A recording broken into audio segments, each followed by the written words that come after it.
Hello everyone, top online एक educational platform है initiated by toppers academy Bokaro steel city. यहाँ पे स्टूडेंट्स को क्लास 8 से लेकर के क्लास 12 तक का सारा स्टडी मटेरियल मिल जाएगा, सारे वीडियोस और वेबसाइट के थ्रू नोट्स के फॉर्म में। तो अगर आपको हमारा कंटेंट पसंद आता है तो please do like, share and subscribe to our channel. ज्यादा से ज्यादा लोगों तक शेयर कीजिए ताकि हमें भी काम करने का मोटिवेशन मिलता रहे। तो चलिए जो वीडियो स्टार्ट करते हैं। Thank you. Hello everyone, toppers academy के इस ऑनलाइन प्लेटफॉर्म टॉपैक ऑनलाइन में आप सभी का स्वागत है। अपना जो चैप्टर चल रहा था क्लास 10th का इकोनॉमिक्स का, उसका नेक्स्ट लेक्चर 3 में हम लोग बढ़ेंगे और हम लोग जहां पे छोड़े थे वहां से कंटिन्यू करेंगे। तो जो लोग भी लेक्चर 1 लेक्चर 2 को नहीं देखे हैं तो सजेशन ये है कि पहले आप लोग लेक्चर 1 और लेक्चर 2 को देखिए, उसके बाद लेक्चर 3 में आइए, आपको बेहतर तरीके से समझ में आएगा सब कुछ। इकोनॉमिक्स का पढ़ाइए भाई, यहाँ पे इकोनॉमी, फाइनेंस से जुड़ा हुआ बात होगा, तो जरूरी है कि आपको शुरू से कॉन्सेप्ट मिला हुआ रहे। और ये कॉन्सेप्ट आपको तभी मिल सकता है जब आप शुरू से लेक्चर का वीडियोस का लेक्चर को सुनिएगा और चैप्टर को स्टार्टिंग से स्टडी कीजिएगा। चलिए बात को बाद में करेंगे और हम लोग अपना जो चैप्टर है उसको कंटिन्यू करते हैं। और अपना जो चैप्टर का नेक्स्ट टॉपिक है वो है importance of finding better ways of development. तो भाई अगर मान के चलते हैं कि हम लोग के पास जो है डेवलपमेंट करने का बहुत सारा तरीका है, गोल्स है जो हम लोग सेट करते हैं। अब ये जो नया नया तरीका हम लोग फाइंड करते हैं डेवलप करने का, मॉनेटरी डेवलपमेंट हो, है ना, इन्वायरमेंटल डेवलपमेंट हो, कोई भी डेवलपमेंट करने का जो नया नया तरीका हम लोग फाइंड करते हैं, वो क्यों करते हैं? देखिए क्या होता है ना, जो अलग अलग आइडियाज अपने पास होना काफी नहीं है। जरूरी है कि हम लोग हमेशा ही बेटर वेज, बेटर रास्ते के तलाश में रहे ताकि नेशनल प्रोग्रेस को अचीव किया जा सके, देश का तरक्की करवाया जा सके। जो फोकस है ना, जो नेशनल डेवलपमेंट के लिए हम लोग का फोकस होना चाहिए वो होना चाहिए पॉलिसीज पे। और पॉलिसीज बनाने टाइम में हमेशा ये सवाल करना चाहिए कि क्या सस्टेनेबल और इन्वायरमेंटली फ्रेंडली है मेरा पॉलिसी। जो भी हम नियम कानून बना रहे हैं, क्या वो सस्टेनेबल है, क्या वो टिकेगा, और क्या वो इन्वायरमेंट जो है उसके पक्ष में है, क्या वो हम लोग के वातावरण को नुकसान नहीं करेगा। दूसरा जो चीज देखना चाहिए कि हम लोग का जो भी पॉलिसी है वो सोशल जस्टिस और इनइक्वालिटी को कम करने का काम करे। मतलब सोसाइटी में जो है सबको न्याय प्रोवाइड करे, सबको बराबर से मिले, और जो इनइक्वालिटी बना हुआ है सोसाइटी में, जो भी फायदा है जो कुछ लोगों को मिल जाता है और कुछ लोगों को नुकसान होता है या नहीं मिल पाता, इसको कम किया जा सके। तीसरा चीज जो हम लोग देख सकते हैं वो है कि इकोनॉमिक ग्रोथ को हमेशा बढ़ाए। मतलब पैसा से तो आपका कमाई होना चाहिए और आपका फाइनेंशियल सिचुएशन जो है बेटर होना चाहिए, और फेयर डिस्ट्रीब्यूशन ऑफ रिसोर्सेज रहे, जो आपका रिसोर्सेज हो वो बेहतर तरीके से बटा हुआ हो। अब एक सक्सेसफुल नेशनल डेवलपमेंट स्ट्रैटेजी, एक सक्सेसफुल नेशनल डेवलपमेंट स्ट्रैटेजी हमेशा इस तरह का होना चाहिए जहां पे इकोनॉमिक प्रोग्रेस, सोसाइटी का वेल बीइंग और इन्वायरमेंट का सस्टेनेबिलिटी, तीनों ही चीज पे ध्यान रखा जाए। मतलब पैसे से भी आपका तरक्की हो, सोसाइटी में सब लोग आराम से रह पाए एक साथ मिल करके, और वातावरण को भी नुकसान ना हो। तब हम लोग बोलेंगे कि मेरे पास एक अच्छा मेथड है, एक बेटर मेथड है इन्वायरमेंट के डेवलपमेंट का, है ना, अपना डेवलपमेंट का, देश के डेवलपमेंट का। तो ये पूरा आपका सिनेरियो है और इसीलिए हम लोग बोलते हैं कि हम लोग को हमेशा बेटर रास्ते की तलाश में होना चाहिए और इस तलाश में ही आदमी टेक्नोलॉजिकल एडवांसमेंट्स की तरफ जाता है। ठीक है, अब बढ़ते हैं अपने नेक्स्ट टॉपिक में।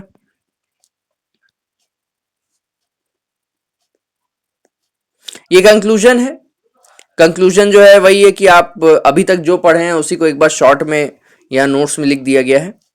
हम लोग अगले टॉपिक में जाते हैं। तो अगला जो टॉपिक है वो है how to compare different countries और स्टेट्स। आप अलग अलग कंट्रीज को, अलग अलग स्टेट्स को जब इकोनॉमिक डेवलपमेंट का बात कर रहे होंगे, जब आप डेवलपमेंट का बात कर रहे होंगे कि नेशनल डेवलपमेंट हो रहा है, तो भाई सारे देश को कंपेयर करना जरूरी है। कौन आगे है कौन पीछे है ये भी तो पता चले कि अगर इंडिया का नेशनल डेवलपमेंट हो रहा है तो ये इंडिया का नेशनल डेवलपमेंट बाकी देशों के मुकाबले क्या है, कैसा है, क्या वो इनफ है, उसका स्पीड कैसा है, क्या वो उसमें कहीं कोई डैमेज हो रहा है, कोई नुकसान भी हो रहा है, ये सब चीज को स्टडी करना पड़ेगा। कंपैरेटिवली जो बेटर कंट्रीज है वो लोग ऐसा क्या कर रहे हैं जो हम लोग नहीं कर रहे हैं। तो कंपैरिजन हमेशा ही होना चाहिए दो देश के बीच में डेवलपमेंट का। और जब डेवलपमेंट का कंपैरिजन होता है ना, तो कंपैरिजन करने का कुछ तरीका, कुछ मापदंड है जो हम लोग को फॉलो करना पड़ता है, उसी को हम लोग इस पार्ट में पढ़ेंगे। बढ़ते हैं, देखिए, understanding the concept of comparison. Development can mean different things to different people, इस बारे में तो बात कर लिए। सम कंट्रीज, कुछ कंट्रीज को ना डेवलप्ड कंट्रीज कहा जाता है, कुछ कंट्रीज को अंडर डेवलप्ड कहा जाता है या डेवलपिंग कहा जाता है। अब ये जब हम लोग कैटेगराइज कर दिए कि ये डेवलप्ड कंट्री है, ये अंडर डेवलप्ड है या डेवलपिंग है, तब हम लोग के सामने एक सवाल हो रहा है कि भाई किसी देश को हम कंपेयर कर कैसे रहे हैं, क्या तरीका है। अब यहां पे कंपैरिजन के लिए एक स्टूडेंट का एग्जाम्पल लिया हुआ है। ठीक है, चलिए बेसिस ऑफ कंपैरिजन को समझने के लिए एक स्टूडेंट का एग्जाम्पल लेंगे। बाकी सारे कंट्रीज की तरह ही है ना, जितना भी कंट्रीज है, हम लोग के क्लास में जितना भी 10th क्लास का आपके बैच का स्टूडेंट लोग होगा, सारे स्टूडेंट्स में भी कुछ डिफरेंसेस होगा। और कौन स्टूडेंट अच्छा है खराब है, टीचर जब कंपेयर करता है तो वो क्या क्या एस्पेक्ट्स को अपने ध्यान में रखता है स्टूडेंट्स के कंपैरिजन में। भाई हाइट किसका कितना है, ये एक एस्पेक्ट है। दूसरा, हेल्थ कैसा है किसका, कौन फिट है कौन दुबला है, कौन ओवरवेट है, किसके अंदर क्या टैलेंट्स है ना, हुनर क्या है किसमें। उसके बाद फिर किसका इंटरेस्ट क्या है, किस चीज में दिलचस्पी रखता है बच्चा, इसको देखना पड़ता है। जो सबसे हेल्दी बच्चा होगा ना क्लास का, जो सबसे हेल्दी बच्चा होगा, वो जरूरी नहीं कि सबसे ज्यादा इंटेलिजेंट भी हो। और जो सबसे इंटेलिजेंट बच्चा होगा वो जरूरी नहीं कि वो सबसे ज्यादा फ्रेंडली नेचर का भी हो। ठीक है, हो सकता है कि कोई बहुत ज्यादा इंटेलिजेंट है लेकिन वो बाकी स्टूडेंट्स से बात नहीं करता, अच्छा व्यवहार नहीं करता। हो सकता है कोई बहुत ज्यादा हेल्दी है, फिट है, लेकिन उसका मार्क्स अच्छा नहीं है, वो इंटेलिजेंट नहीं है। जैसे अगर मान लेते हैं ये कंपैरिजन हम लोग कर रहे हैं, और अपना कंपैरिजन कौन कर रहा है, तो पीटी टीचर कर रहा है पहले स्पोर्ट्स टीम के सिलेक्शन के लिए। तो भाई वो किस चीज पे ध्यान देगा, वो तो फिजिकल फिटनेस पे ध्यान देगा। उसको इस बात से कोई मतलब नहीं कि तुम फ्रेंडली है कि नहीं, तुम्हारा जो है मार्क्स कैसा आया था लास्ट सेमेस्टर में। उसको बस एक चीज से मतलब है कि तुम्हारा फिटनेस कैसा है, फिजिकल फिटनेस ठीक है कि नहीं, तुम दौड़ सकता है कि नहीं, जंप कर सकता है कि नहीं। ठीक है, तो स्पोर्ट्स टीम का सिलेक्शन जब हो रहा होगा और एक फिजिकल ट्रेनिंग के टीचर होंगे वो सिलेक्ट कर रहे होंगे, तो उनका बेसिस सिर्फ फिजिकल फिटनेस होगा। वही एक डिबेट टीम के लिए मान ले सिलेक्शन हो रहा होगा, तो बच्चा का स्पीकिंग स्किल्स को देखा जाएगा। हो सकता है कोई बच्चा पढ़ने में बहुत अच्छा है, लेकिन वो क्या है, वो इंट्रोवर्ट है, वो ज्यादा बात नहीं करता, ज्यादा बोल नहीं पाता, है ना, ओरल टेस्ट में उतना अच्छा परफॉर्म नहीं कर पाता, तो उसका स्पीकिंग स्किल्स अच्छा नहीं है, खड़े होके बोलने में उसको खराब लगता है ना, हिचकिचाता है। तो स्पीकिंग स्किल्स जो है वो जरूरी होता है अगर डिबेट टीम में आप जा रहे हैं, क्योंकि वहां पब्लिकली आपको बोलना है, तो वहां पे मार्क्स नहीं देखा जाएगा, स्पीकिंग स्किल्स को देखा जाएगा। ये देखा जाएगा कि आपका रीजनिंग एबिलिटी कितना अच्छा है, क्या आप तुरंत सोच पाते हैं जवाब, क्या आप किसी के साथ तर्क कर पाते हैं, ये सब देखा जाएगा। और जब ऑल राउंड असेसमेंट होगा, पूरा का पूरा जो है ओवरऑल पर्सनालिटी एक बच्चे का देखा जाएगा, तो एकेडमिक्स, कोऑपरेशन, क्रिएटिविटी, हर चीज पे नजर रखा जाएगा। तो कुल मिला के बात यह है कि जब हम लोग बच्चा को कंपेयर करते हैं ना, तो हम लोग का कंपैरिजन का जो पैरामीटर है कि किस पैरामीटर पे हम लोग दो देश को, दो बच्चा को कंपेयर करेंगे, वो इस बात पे डिपेंड करता है कि हम उसके आउटपुट में निकालना क्या चाहते हैं, है ना। हम उसके आउटपुट में निकालना क्या चाहते हैं, स्टैंडर्ड ऑफ लिविंग कंपेयर कर सकते हैं भाई, कि कौन सा देश ज्यादा फैसिलिटीज प्रोवाइड कर रहा है कम कॉस्ट में अपने आवाम को, अपने सिटीजन्स को, ठीक है। तो डिपेंड करता है कि हम क्या चीज कंपेयर कर रहे हैं, और उसके हिसाब से ही हम पैरामीटर सिलेक्ट करते हैं।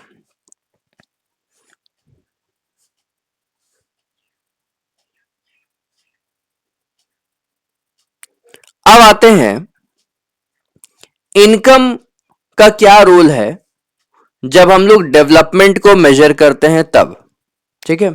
डेवलपमेंट को मेजर करने में इनकम का क्या रोल है, इस बारे में स्टडी करेंगे, ठीक है। जस्ट अ मिनट, 1 मिनट रुकिएगा थोड़ा।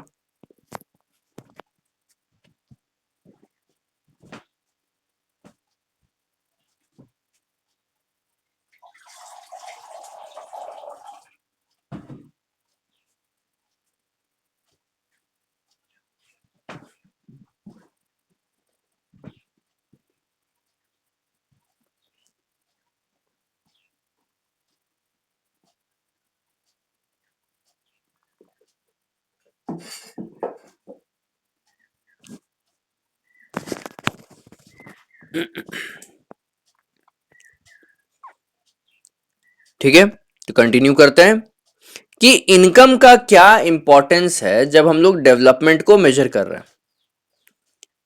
देखिए, इनकम क्या है ना, एक ऐसा चीज है जो सबसे ज्यादा मेजर किया जाता है जब हम लोग कंट्री के डेवलपमेंट का बात करते हैं। जब हम लोग का ये मानना होता है कि जब कभी भी कोई ऐसा देश होगा जहां पे हायर इनकम होगा लोगों का, तो वो लोग ज्यादा बेहतर तरीके से सामान खरीद पाएंगे, सर्विसेज खरीद पाएंगे, और अपना लाइफ को, क्वालिटी ऑफ लाइफ को इंप्रूव कर पाएंगे, ये माना जाता है। लेकिन और इसके अलावा क्या है, इनकम होने से, इनकम ज्यादा होने से हम लोग एजुकेशन के तरफ ज्यादा बेहतर एक्सेस पा सकते हैं, ज्यादा आराम से हम लोग को एजुकेशन मिलेगा, अच्छा एजुकेशन मिलेगा, हेल्थ केयर फैसिलिटीज अच्छा मिलेगा, और इंफ्रास्ट्रक्चर जो है हम लोग अपना अच्छा बिल्ड कर सकते हैं, अच्छे जगह पे रह सकते हैं, अच्छे जगह पे जी सकते हैं।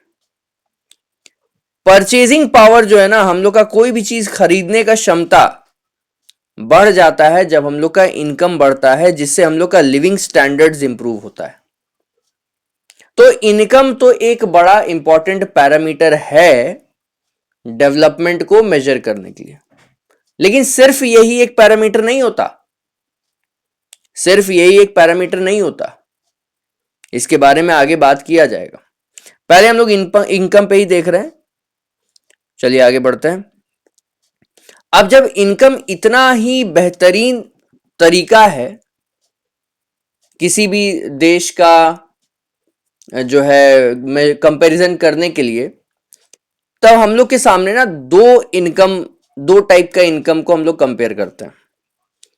पहला होता है जिसमें हम लोग नेशनल इनकम को देखते हैं, मतलब देश में जितने भी रहने वाले हैं, देश के अंदर जितने भी लोग रह रहे हैं, उन लोग सब का इनकम को अगर हम लोग जोड़ दे तो हम लोग का टोटल नेशनल इनकम निकल के आता है।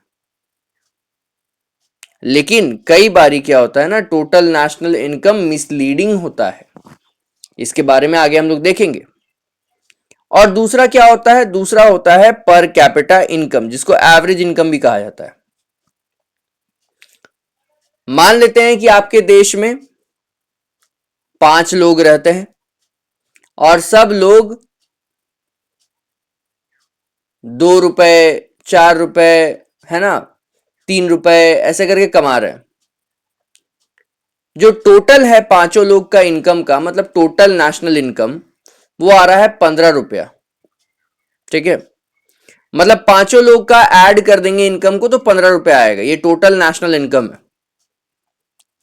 तो एवरेज इनकम निकालने के लिए हम लोग क्या करते हैं ना, जो टोटल नेशनल इनकम है उसको डिवाइड कर देते हैं अपने पॉपुलेशन से। जैसे 15 रुपया टोटल नेशनल इनकम था, उसको 5 लोग है ना, 5 लोग है ना देश में, तो 5 से डिवाइड कर देंगे, 15 को 5 से डिवाइड कर देंगे, total income by total population. जब इसको हम डिवाइड करेंगे तो 3 आएगा, तो जो पर कैपिटा इनकम है वो 3 निकल के आएगा। ठीक है, 3 रुपीज या $3, जो भी है, जो भी देश है उसके हिसाब से। तो ये होता है अपना पर कैपिटा इनकम, मतलब एक आदमी के सर पे कितना इनकम आ रहा है एवरेज। ठीक है, और ये ना थोड़ा बेटर है as compare to total national income, क्योंकि इसमें क्या होता है, हर आदमी का लगभग इनकम हमको समझ में आता है। लेकिन और ये दोनों ही तरीका यूज होता है जब हम लोग किसी देश को, दो देश को आपस में कंपेयर करते हैं, दो स्टेट्स को आपस में कंपेयर करते हैं। कहने का मतलब उसका टोटल इनकम भी निकाला जाता है और उसका average income, per capita income भी निकाला जाता है। आगे देखिए,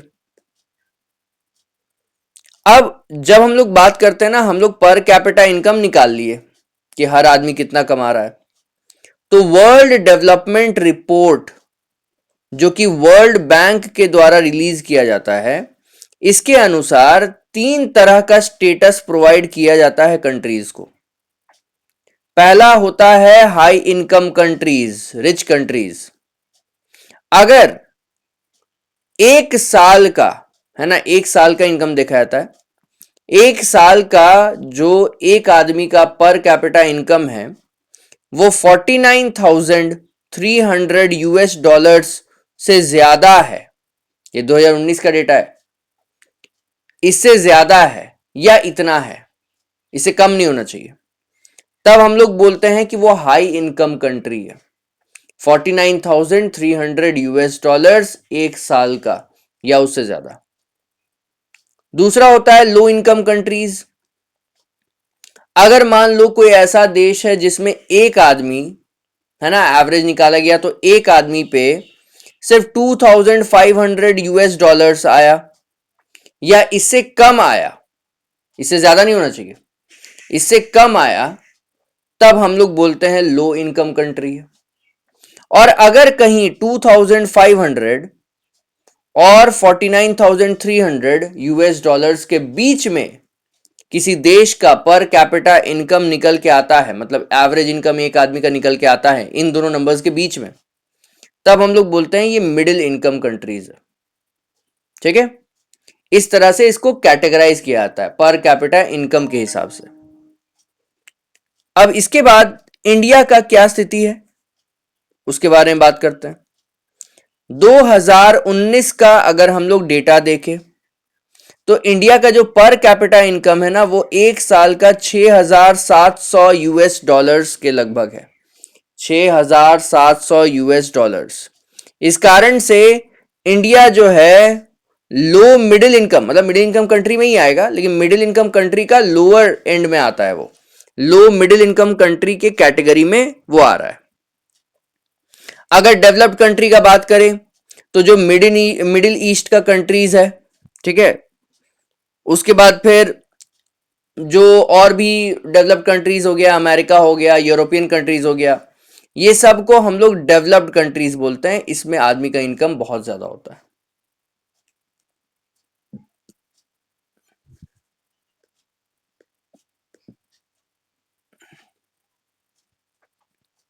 अब देखिए कंक्लूजन क्या है।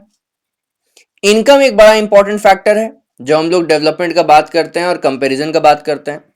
Health, education, gender equality, environmental sustainability, ये भी इंपॉर्टेंट है किसी भी देश को कंपेयर करने के लिए कि वो देश ये सब चीज प्रोवाइड कर पा रहा है कि नहीं अपने क्या कहते हैं उसको, सिटीजन्स को। पर कैपिटा इनकम कैलकुलेट किया जाता है जिससे देश को क्लासिफाई किया जाता है, अलग अलग स्टेटस प्रोवाइड किया जाता है वर्ल्ड बैंक के द्वारा। Rich country, high income country, low income country, middle income country. अब एवरेज इनकम, अभी हम बताए थे थोड़ा पहले कि जो एवरेज इनकम है, नेशनल इनकम है, ये सब थोड़ा मिसलीडिंग है। कैसे ये मिसलीड कर सकता है इसके बारे में बात करते हैं हम लोग। क्या है ना, सीधा आते हैं एग्जाम्पल पे, यहां से आपको समझ में आएगा। देखिए ये एग्जाम्पल है, ठीक है। आप सोचिए दो कंट्री है ना, कंट्री ए और कंट्री बी, और हर एक कंट्री में 5 लोग रहते हैं। 5 लोग रहते हैं, 1 2 3 4 5। कंट्री ए में 1 जो है कमाया 9,500, है ना, उसका इनकम है, मंथली इनकम 9,500 है रुपीज में। कंट्री 2 जो है, कंट्री ए में सेकंड आदमी कमाया 10,500। कंट्री 3 में तीसरा आदमी कमाया 9,800। कंट्री ए में चौथा आदमी कमाया 10,000, और कंट्री ए में पांचवा आदमी कमाया 10,200। अब अगर हम ये सब का टोटल करें तो कितना आ रहा है, देखिए तो 10,000 प्लस 10,000 20,000, 20,000 प्लस 10,000 30,000, 30,000 प्लस 10,000 40,000, 40,000 प्लस 10,000 50,000। मतलब नेशनल इनकम 50,000 है कि नहीं। अब आते हैं कंट्री बी में। कंट्री बी में पहला आदमी कमा रहा है 500, दूसरा आदमी कमा रहा है 500, तीसरा आदमी कमा रहा है 500, चौथा आदमी कमा रहा है 500, और एक आदमी जो है ना खूब पैसा कमा रहा है, वो कमा लिया 48,000। अब ऐसे कंडीशन में अगर कोई देश अपना नेशनल इनकम कैलकुलेट करेगा तो 48 प्लस 2,000 50,000 इसका भी आएगा। देखिए दोनों का नेशनल इनकम सेम है, तो डेटा के हिसाब से दोनों देश को बराबर बोला जाएगा। और दिखाते हैं, अगर एवरेज इनकम निकाला जाए तो 50,000 को, ये 50,000 को डिवाइड बाय 5 कर देंगे, क्योंकि 5 लोग है ना, तो total income divide by total population होता है। तो 50,000 डिवाइड बाय 5 तो कितना आया, 10,000 आया एवरेज। अगर यहां पे 5 लोग हैं, यहां भी टोटल इनकम 50,000, तो इसको भी डिवाइड करेंगे तो एवरेज इनकम कितना आएगा, 10,000, है ना। तो अब सोचिए पर कैपिटा इनकम और नेशनल इनकम दोनों बराबर है दोनों कंट्री का, ठीक है। अब पर कैपिटा इनकम दोनों का 10,000 रुपए है। कंट्री ए में तो चलिए आप मान सकते हैं कि सब लोग लगभग 10,000 कमा रहा है, थोड़ा 500 200 ऊपर नीचे है, लेकिन 10,000 के लगभग ही सबका इनकम है। तो यहां पे जो पर कैपिटा इनकम आपके सामने निकल के आया है मिसलीडिंग नहीं है, सही डेटा दे रहा है ये। लेकिन कंट्री बी को देखिए, एक आदमी 48,000 कमा लिया और बाकी सब 500-500 रुपया कमा रहा है। मेजर पॉपुलेशन तो 10,000 तो छोड़िए, 5,000 के आसपास भी नहीं है, 2,000 के आसपास भी नहीं है। तो यहां पे per capita income world wide तो ये दिख रहा है कि 10,000 रुपए इस देश का हर एक आदमी कमा रहा है, लेकिन क्या एक्चुअल में हर एक आदमी 10,000 कमा रहा है, बिल्कुल भी नहीं। यहां पे बड़ा पॉपुलेशन बहुत लो इनकम अर्न कर पा रहा है, और कुछ छोटा सा एक पॉपुलेशन है जो मैक्सिमम इनकम जो है ना देश का मैक्सिमम रिसोर्सेज, मैक्सिमम मनी को होल्ड कर रहा है। ये कंट्री बी का दिक्कत है। यहां पे ज्यादातर लोग गरीब है और जो अमीर है वो कुछ ज्यादा ही अमीर है। तो ये डेटा, ये एग्जाम्पल हम लोग को ये बताता है ना कि एवरेज इनकम कई बारी हम लोग को मिसलीड करता है किसी देश को समझने के लिए। उस देश के अंदर में जो है उतना अच्छा स्टेटस नहीं है लोगों का। कुछ लोग के कारण एवरेज इनकम बढ़ जा रहा है, लेकिन ज्यादातर लोग गरीब है। और इसीलिए सिर्फ इनकम एक पैरामीटर नहीं हो सकता जज करने के लिए किसी दो देश को। और भी चीज पे हमको जज करना पड़ेगा, quality of life, basic amenities, health, education, ये सब चीज पे जज करना पड़ेगा। तभी हम कोई फाइनल डिसीजन दे पाएंगे कि कोई देश के अंदर स्थिति कितना अच्छा है। सिर्फ पैसे को देखने से काम नहीं बनेगा। समझ में आ गया होगा? ये तो हम एक्सप्लेन कर दिए हैं, इसको आपको लिख लेना है। देख लीजिए, जो नोट्स यहां से लिख रहे हैं वो लोग आपसे लिख सकते हैं। ठीक है, पॉज करके लिख लीजिए।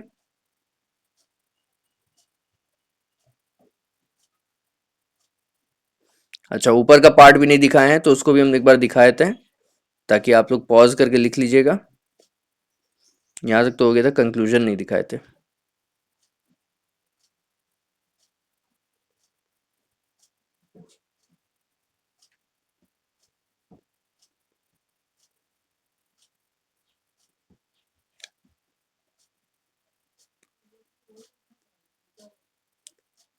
तो ये आपका पूरा जो है लेक्चर बन गया। देख लेते हैं। अच्छा नहीं, अभी कंप्लीट नहीं हुआ है। तो यहाँ पे वही है, लिमिटेशंस वगैरह के बारे में बता दिए। आप लोग यहाँ से नोट्स बना सकते हैं। होपफुली आप लोग पॉज करके नोट्स लिखते जा रहे होंगे। लिखते जाइए साथ साथ में, सबसे अच्छा होगा। नहीं तो फिर अलग से आपको वेबसाइट पे जाके लिखना पड़ेगा, तो उसमें समय अलग से ज़ाया करना पड़ेगा। आप बेहतर है कि आप नोट्स सुनिए, उसी टाइम आधा पौना घंटा लगा के नोट्स को भी लिखते जाइए, ताकि आपका जो अंडरस्टैंडिंग है उसके साथ ही नोट्स बन जाए, आपको कोई अलग से मेहनत ना करना पड़े। ठीक है, यहाँ कंक्लूजन लिखा हुआ है। यही चीज जो अभी हम बताए हैं, यही वाला चीज यहाँ पे लिखा हुआ है, तो आप यहां से देख सकते हैं, इसको लिख सकते हैं। देखिए कितना मिनट का वीडियो हुआ, 27 मिनट का हुआ है। तो हम लोग यहाँ पे रुकते हैं और इनकम एंड अदर क्राइटेरिया पे बात करेंगे कि पैसा के अलावा और कौन कौन सा क्राइटेरिया और किस तरह से उसको यूज किया जा सकता है दो देश को, दो स्टेट्स को कंपेयर करने के लिए। तो यहाँ पे हम लोग अपना वीडियो को रोकते हैं और इसी के साथ हम लोग नेक्स्ट लेक्चर में मिलेंगे। आप लोग सारा नोट्स को कंप्लीट कीजिए। सिर्फ क्लास 10th का नहीं, अलग अलग क्लासेस का वीडियोस आपको इस चैनल पे मिलेगा। जितने भी सब्जेक्ट्स हमारे कोचिंग में पढ़ाई होते हैं, वो सारे सब्जेक्ट्स का वीडियोस नोट्स के साथ आपको इसी चैनल पे प्रोवाइड किया जाएगा। और ऐसा नोट्स रहेगा ना कि जब आप लिख लीजिएगा अगर, और उसको एक बार वीडियो के साथ सुन लीजिएगा, समझ लीजिएगा, तो आपको फिर एग्जाम में क्वेश्चंस नहीं फंसेगा। ठीक है, तो जितना हो सकता है मटेरियल, जितना बेस्ट से बेस्ट मटेरियल आपको यूट्यूब पे प्रोवाइड किया जा सकता है वो किया जाएगा। बस चैनल के साथ बने रहिए, सब्सक्राइब करके रखिए, और कोई भी डाउट हो, कोई क्वेरी हो, ठीक है, आप कमेंट कीजिए। आपको कोई प्रॉब्लम है, ठीक है, वेबसाइट नहीं खुल रहा है, या टेक्निकल हो या पढ़ाई से जुड़ा हुआ आपको कोई डाउट्स हो, वो आप कमेंट कर सकते हैं। कोशिश यही होगा कि आपका जल्दी से जल्दी रिप्लाई किया जाए। तो चलिए हम लोग अपना क्लास को यहाँ पे रोकेंगे। अब मिलेंगे अपने नेक्स्ट लेक्चर में नेक्स्ट टॉपिक के साथ। तब तक पढ़ते रहिए, आगे बढ़ते रहिए। Thank you.